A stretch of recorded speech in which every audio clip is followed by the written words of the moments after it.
iqiniso elijulile ukuthi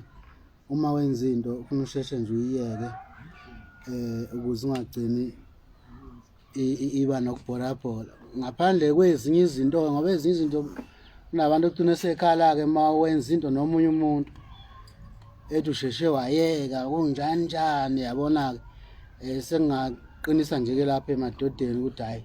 yilokho kuphela ongabelesela impela kuze kube kumgodi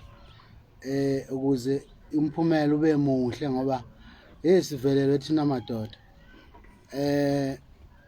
hambe kukhulunywa ngawe ngapha kuthiwa ushaya udaka ungazi udaka obele kuphi manje ugcina ungasazi manje kodwa ke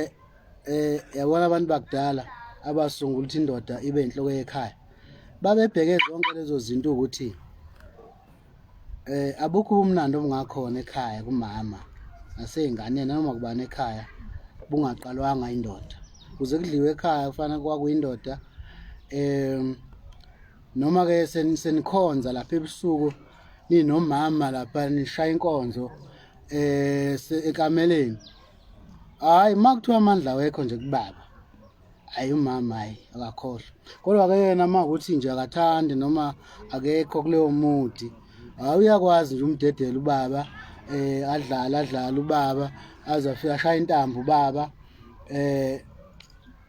kuyaqhubeka impilo yaphambili ubaba akabonanga lutho kwenzakalani ingakho abantu abadala bathatha isinqumo sokuthi indoda iyona eyinhloko yekhaya ngoba yena mqala ubumnandi angeke ajabule umama ubaba engekho right afika ke ilungu ke